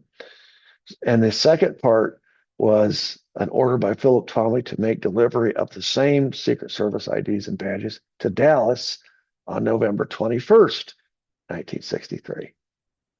So the question is, who is this Philip Twombly, and what does he have to do with all of this? Well, Philip Twombly was Chauncey Holt's immediate supervisor. He'd call him a handler or whatever. He was actually his boss, his CIA boss. He's the former executive vice president for Coca-Cola in the Caribbean. Coca-Cola has long been recognized as the CIA's eyes and ears in the Caribbean. And obviously, the Caribbean is very important to Coca-Cola and Pepsi because of the sugarcane. Anyway, all of Holt's funds and orders came directly from Twombly, which means they came directly from the CIA, right? Okay. Now you're saying, well, what's this got to do with the FBI? Trust me. Just follow me here. You'll see where we're going. A month later, not quite a month later, May of 63, another letter from Twombly addressed to Jack Moon. Jack Moon, turns out, we learned from other documents and other sources that was Chauncey Holt's CIA alias. So he's writing to the same guy. This is after his order to produce these Secret Service badges and IDs, take them to Miami, take them to Dallas. Now it's a second letter. He says, I quote, I want you to personally supervise another project. This is a separate project, and make the delivery yourself to our New Orleans distributor.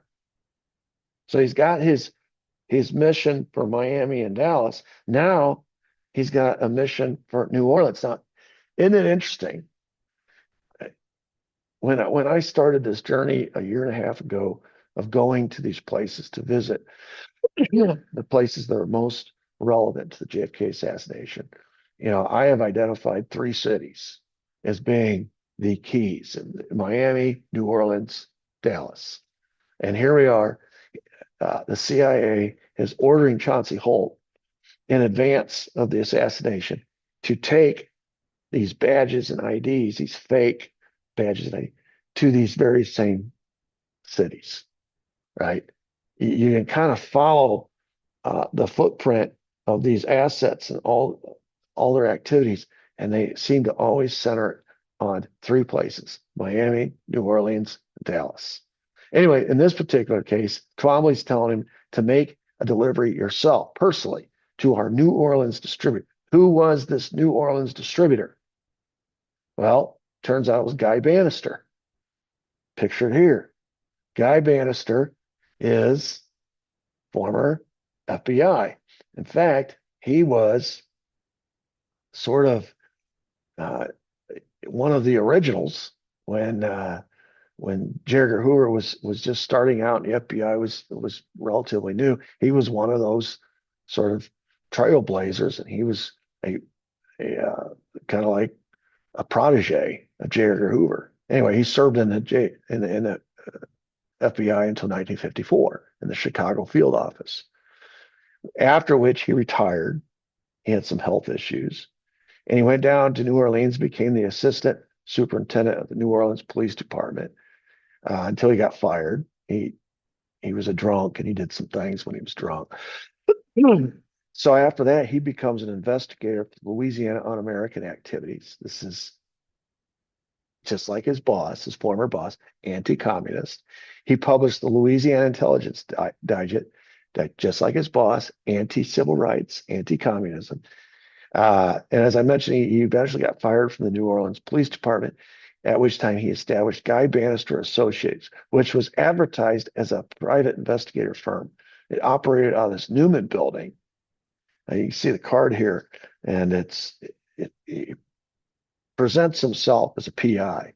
He's not anything like that. He actually hired a guy who did all his PI work, which according to him, his name was Jack Martin. They got very little PI work. Most of what he was doing was other stuff related to this war against Cuba and the sheep dipping of Lee Harvey Oswald. One of the things that Bannister did was follow in the footsteps of his former boss, J. Edgar Hoover, and create a massive filing system.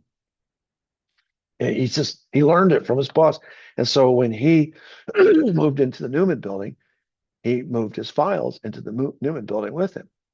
And not long after he died, in fact, it was the same day that he died in 1964, the FBI, this is according to his wife, arrived less than 1 hour after he died and removed all his files.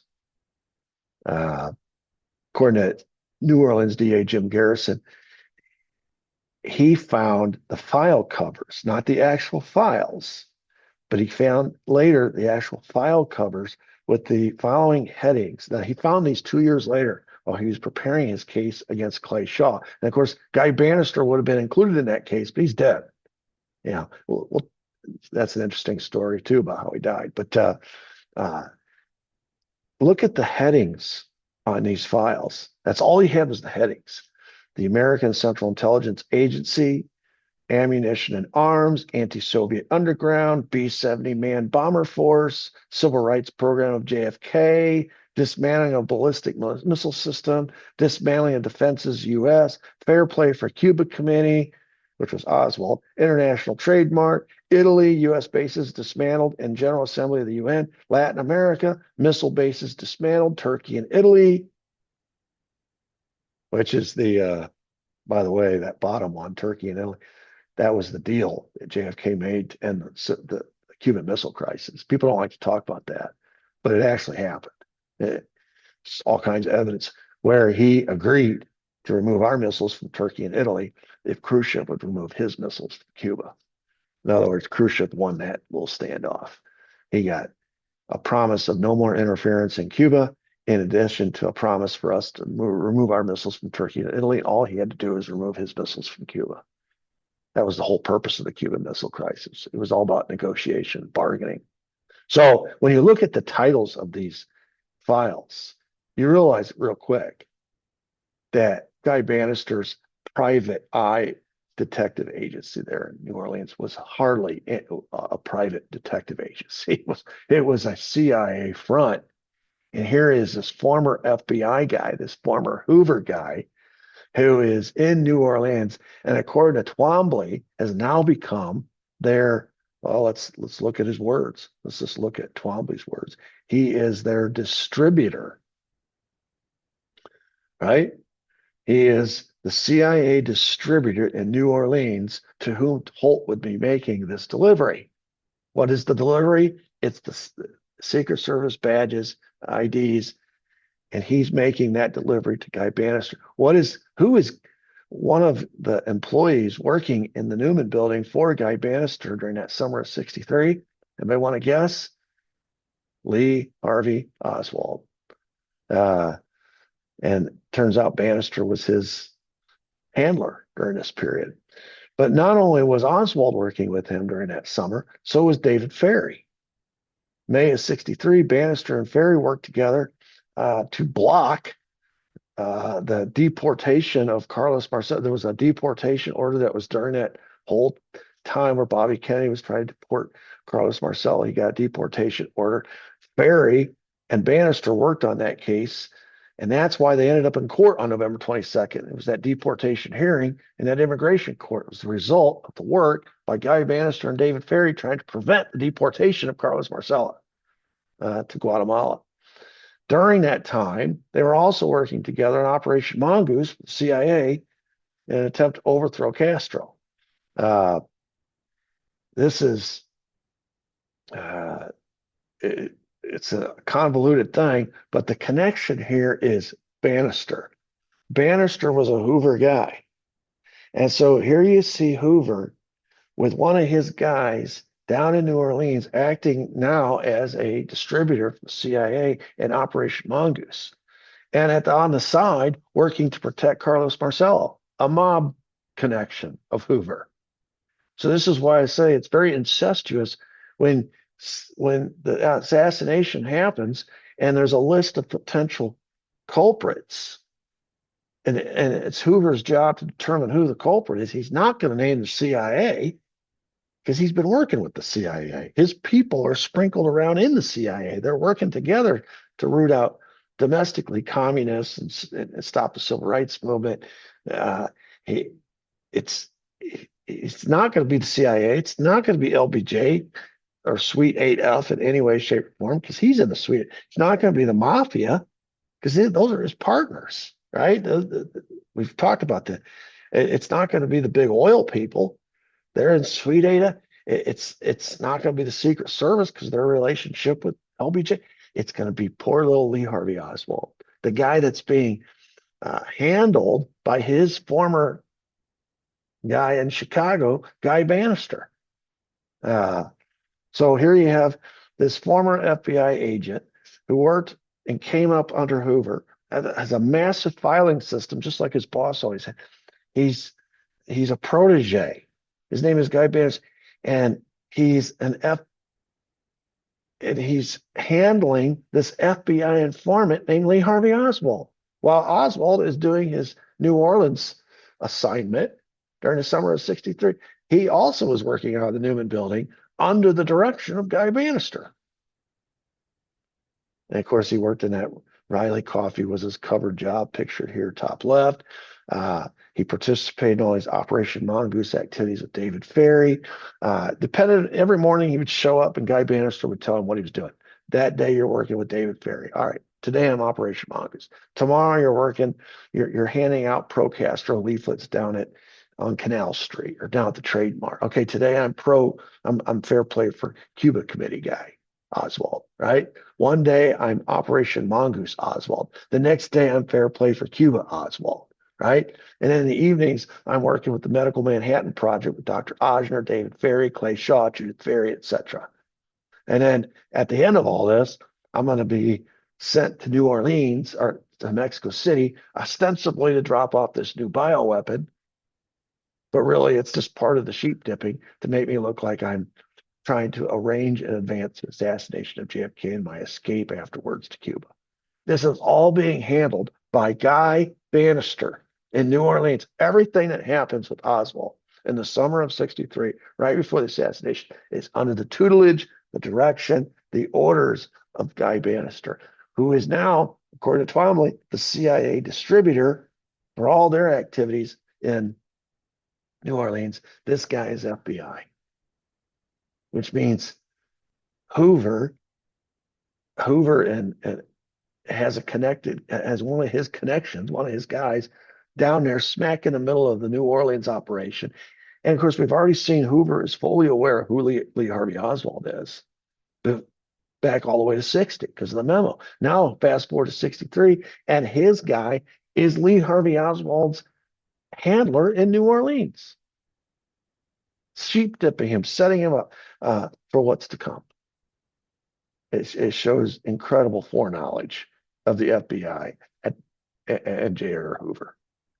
This Newman building, I've been there. And of course, it's not there anymore, but you can stand in the spot and you can look out. It's ground zero for U.S. intel in New Orleans, even today, but in 63 especially. The distance between the Newman building and the New Orleans Secret Service is literally 50 feet in 1963. It's not anymore. They've moved the Secret Service building down to Canal Street. But the distance from Riley Coffee is literally across the street from the Newman building, which is coverage. But the distance from Riley Coffee and or the Newman building is 100 feet from the FBI office. 100 feet across Lafayette Park, which you can see here, picture, they got the monument and stuff, is the CIA building. And on the opposite corner from the Newman building was ONI. He is in, so, and the Newman building is run by a former FBI guy, Guy Bannister. And who is he running out of that building? Lee Harvey Oswald and David Ferry. So it's just amazing. I think sometimes we make this a lot more complicated than it has to be. It's pretty clear. This is the Newman building as it appeared in 63. I've drawn a couple arrows here. If you look at this first area where my cursor is right here on the left, that is the entry, the front entry to the front office where Oswald put listed as his address for his Fair Play for Cuba Committee headquarters. And the address was 544 Camp Street. If you go around to the side, this arrow on the side, that's the side entrance. Now, the front entrance is the street that runs, let's just say east-west. The side entrance, and let's just say that street runs north-south. I don't know if that's the direction, but we'll just say that. And its address is 531 Lafayette Street. So you have two addresses for the same building. And the address in the front leads to a pro-Castro Fair Play for Cuba committee headquarters. The address on the back and the side leads to a anti-Castro Operation Mongoose headquarters run by Guy Bannister and David Ferry. All of this, as I mentioned, is right downtown, right smack in the center of the U.S. intelligence community in New Orleans. In May of 63, a picture of David Ferry there. Ferry had his own office there, and Bannister told him, he says, take Oswald, and on certain days they would go out and they would train anti-Castro exiles on the northern end of Lake Pontchartrain. They had two bases on Lake Pontchartrain. They would go to the northern end. On one particular occasion, earlier in 61, Ferry and Bannister had found out about a depot, this oil drilling company called Schlumberger Limited. So they stored tons of explosives and demolition material that they used in their oil exploration. And they had a weapons depot on the southern end of Lake Pontchartrain. And in 61, July, they raided the depot and they stole all the explosives. They were going to use this, some of their Operation 40, Operation Mongoose activities. Here you see a picture of the general location of these big, Lake Pontchartrain's a big lake. So you had a base in the south and a base in the north part of the lake.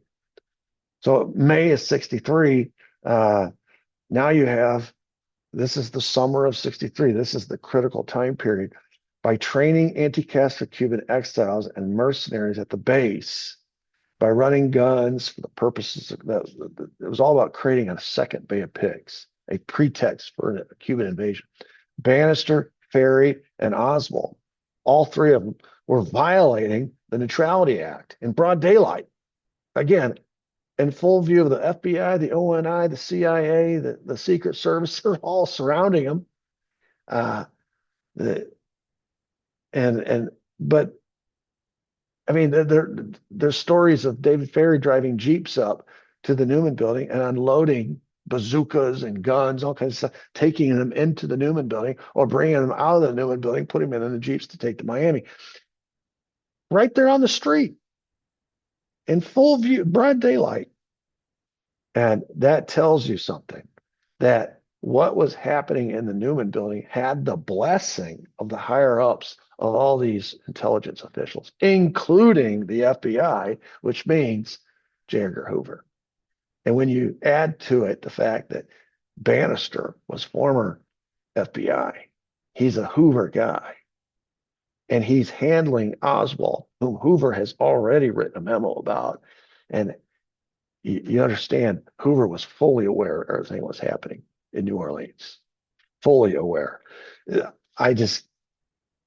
same argument that the FBI was unaware that the CIA was doing all these domestic operations holds no water in my mind. It's not even credible.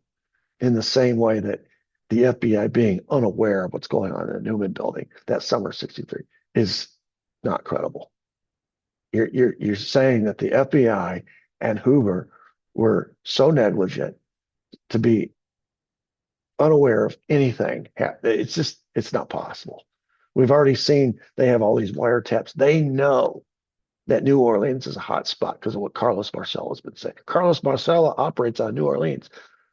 They know because of the wiretaps that New Orleans is ground central, like ground zero for what's fixing to happen. They know Miami, they know Dallas, they know New Orleans. For the same reasons I know that. All you do is follow where all the activity is. And eventually JFK shut down these camps. He'd made a promise to Nikita Khrushchev after the Cuban Missile Crisis, no more messing around in Cuba. And so he shut down these camps. And of course, guys like Bannister are extremely furious about that. Guys like Ferry. Oswald doesn't care. He's a mechanic. He just does what he's ordered to do. But Ferry was a true believer. Bannister was a true believer. And they were furious.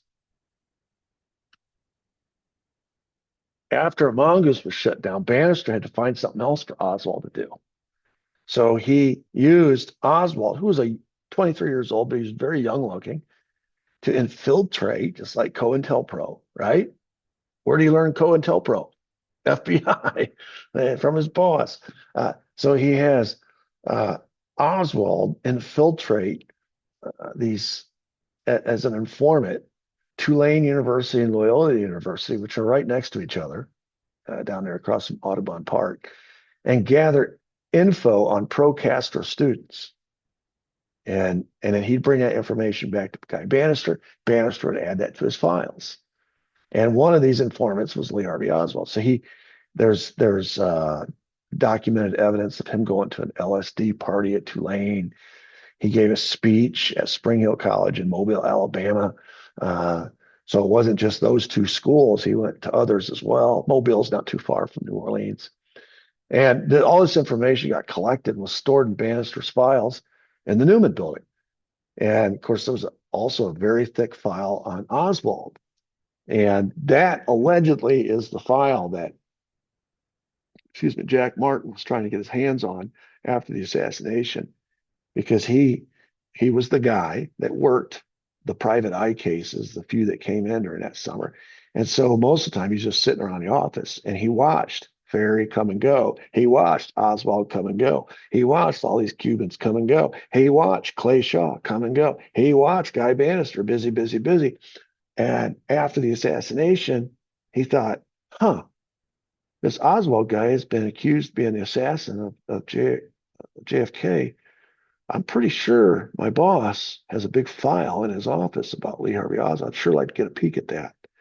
And when he got caught going through that file, Guy Bannister beat him with a pistol and put him in the hospital. And that is when the ball of yarn started to get unwound about what had been happening in the Newman building all that summer, when Jack Martin had to tell New Orleans police detectives who showed up at the hospital because he was there as a result of an assault crime. He had to tell them what happened to him and why he was going through that file. What was interesting there. Anyway, that's another story. But it just, I just told you that story. So he was employed there in the summer of '63.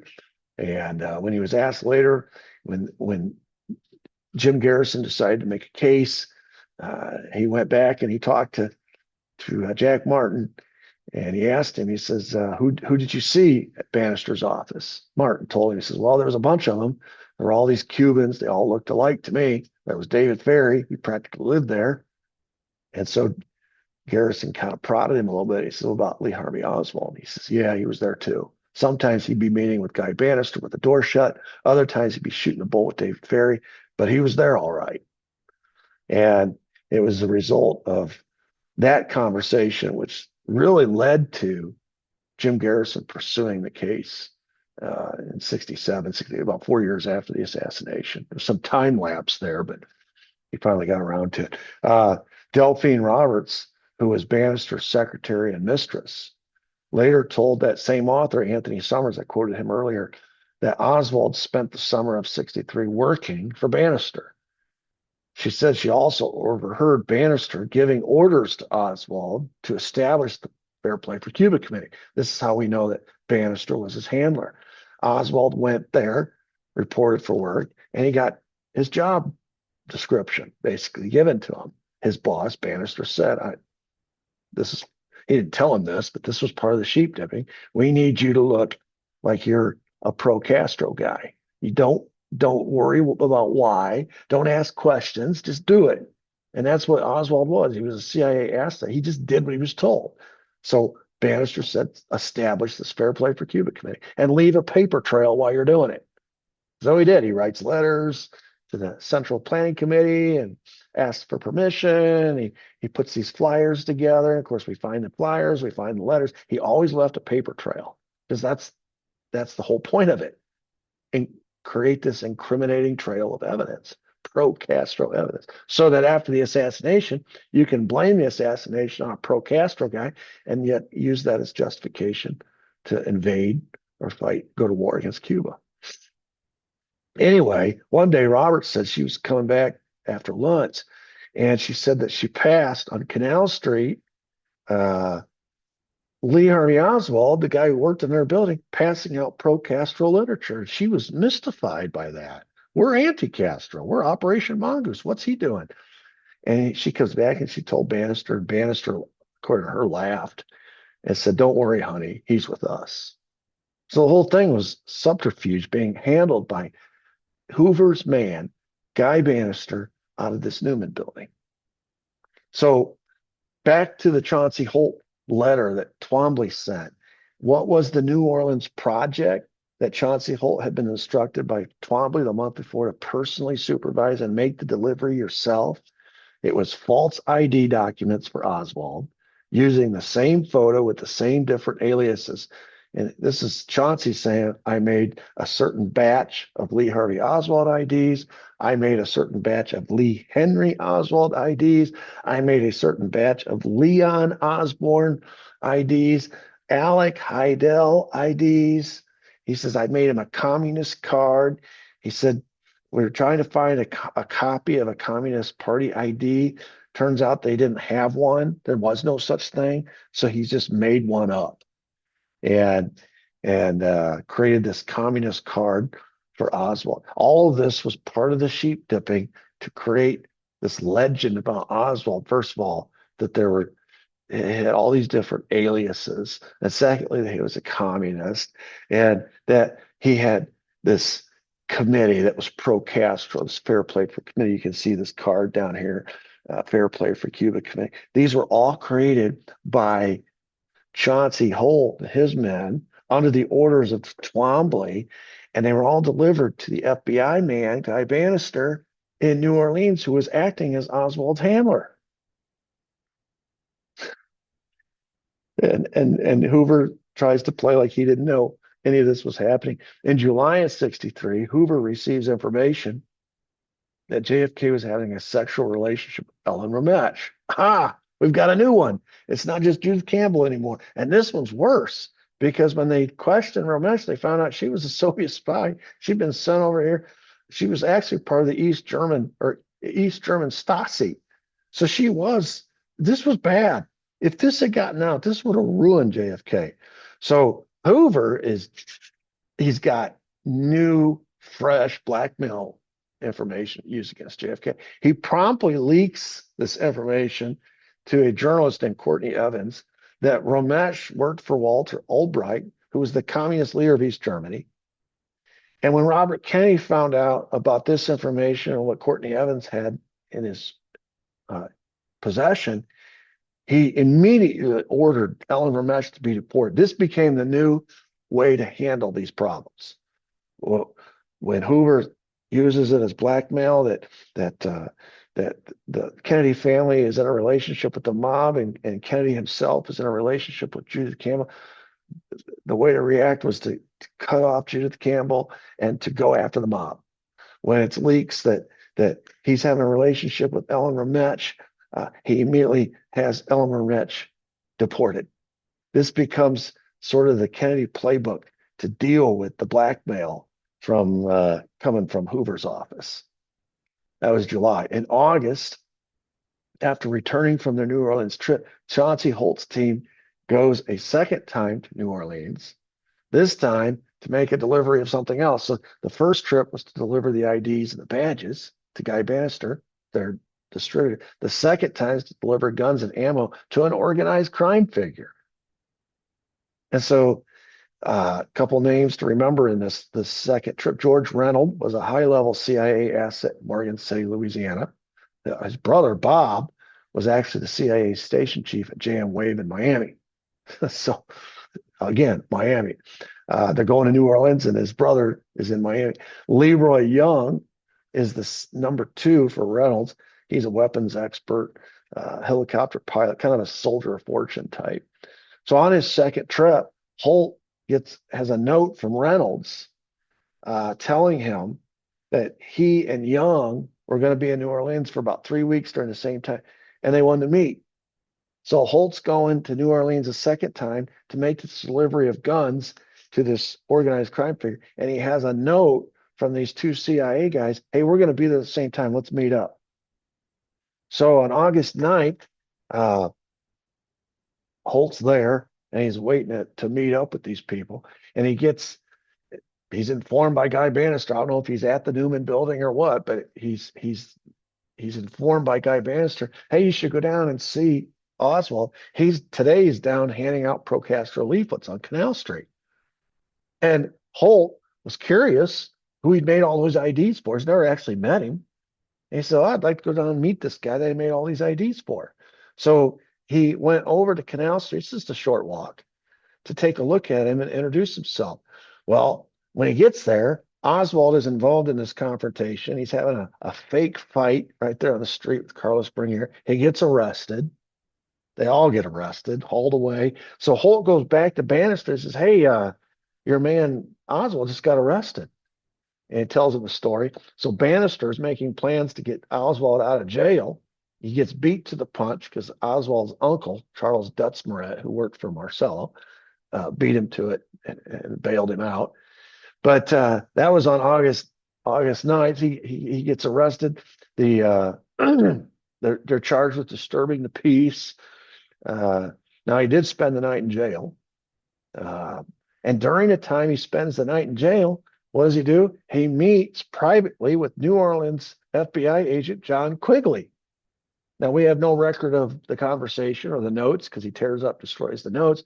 But here again, we find out that he is meeting with an FBI agent during his time of incarceration.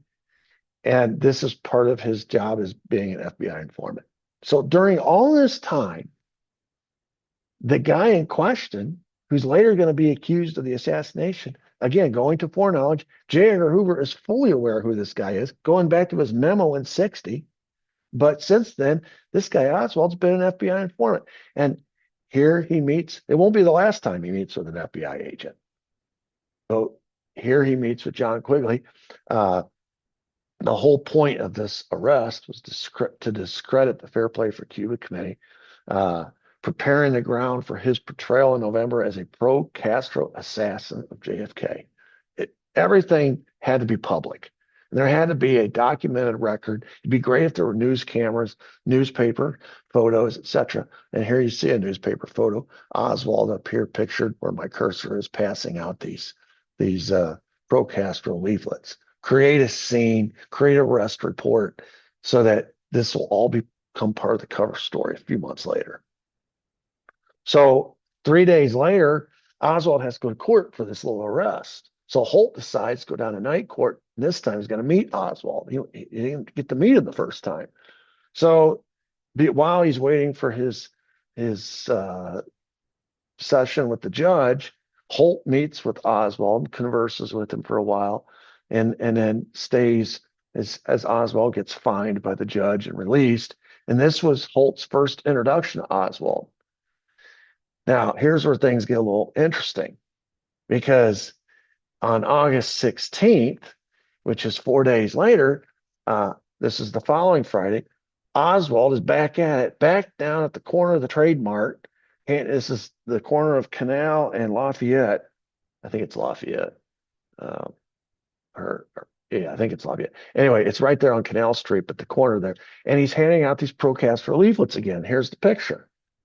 And this time, it's almost like they're following him around now. The original time where he got arrested created a situation where the news, either television or radio or newspaper, kind of keeping an eye on Oswald because they figure he's a rabble rouser. He's going to do this again. Sure enough, a week later, he's out. So now they're filming him. They're filming the whole thing. And Holt was just finished. This is just a random thing that happened. Holt is finishing a meeting at the Trade Mart at the same time.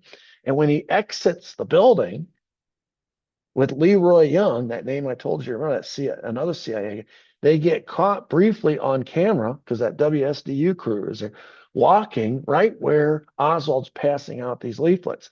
And I've got him pictured here. On the far right is Chauncey Holt, little guy. And right there, with his back turned to Chauncey Holt, is Leroy Young. He's the CIA pilot, et cetera, et cetera. So you have two CIA guys there coming out of the building as they leave their meeting. And here's Oswald and all these other Latin-looking types handing out these leaflets. Now, to you and I and Joe Blow off the street, this photo is just a random. The guy you'd focus on is Lee Harvey Oswald. But as soon as Phil Twombly and Guy Bannister saw this photo in the newspaper, they were very concerned because they don't need Chauncey Holt or Leroy Young caught on film in the same proximity of Lee Harvey Oswald and his Fair Play for Cuba leafleting campaign. This photo could be really damaging later when Lee Harvey Oswald is going to get blamed for the assassination of JFK. Someone's going to happen on this photo and I go through and identify all these people in that same picture frame. And they're going to realize that two of these guys are CIA guys. And the question is going to be, what are these two CIA guys doing with this lone nut who later kills JFK if they're not connected? So this is where Chauncey Holt notices some fancy footwork by the FBI. It alerts him to the possibility that Lee Harvey Oswald might be more than meets the eye. Warren DeBreeze. A New Orleans FBI agent, Twombly gets in contact with him and he says, I need you, when the news crew calls, to identify all these people in this film footage, in this picture. I need you to misidentify Chauncey Holt as a public relations man. It can't be Chauncey. So in your official report, uh, I need you to identify that person as a public relations man. It can't be Chauncey Holt, can't be part of the permanent record. And so Warren DeVries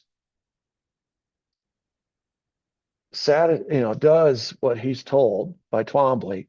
This is an FBI agent who's taking orders from a CIA agent. So that is only happening, and he is only going along with that because he has been told, just like Guy Bannister was FBI, but was acting on behalf of the CIA. These agencies are working together, is my point. And as a result of Warren DeVries misidentifying Chauncey Holt, that photo, which is a very famous photo, was cleansed of any CIA connection to Lee Harvey Oswald. And it all happened because, again, an FBI person cleansed it for him. This goes to my larger point about Dallas. The CIA killed JFK and the FBI cleansed it for him, covered it for him. Because they were both operating, they were both carrying out, they both had the same agenda. They just had different roles. Meanwhile, Chauncey Holt's trying to figure out what's all this fuss about Lee Harvey Oswald about. I mean, he said he was an interesting kid, but I mean, come on.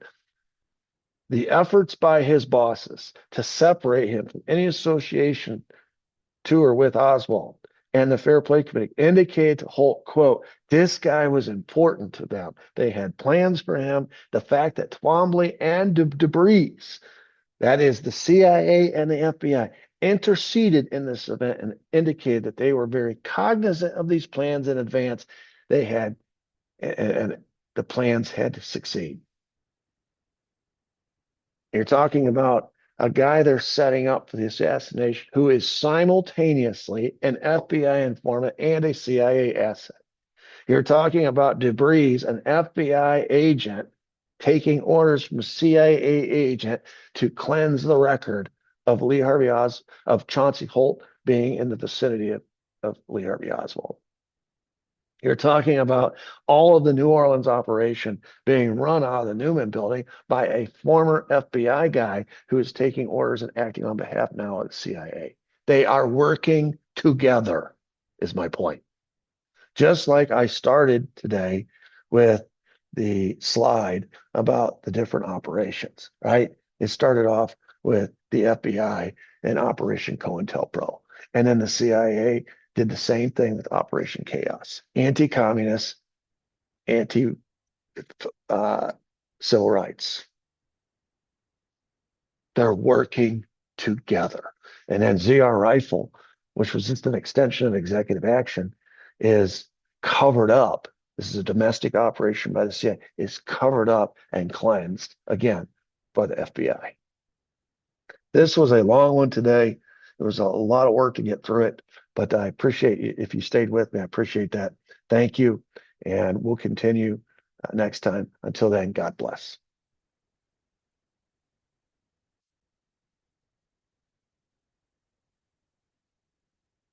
Oh.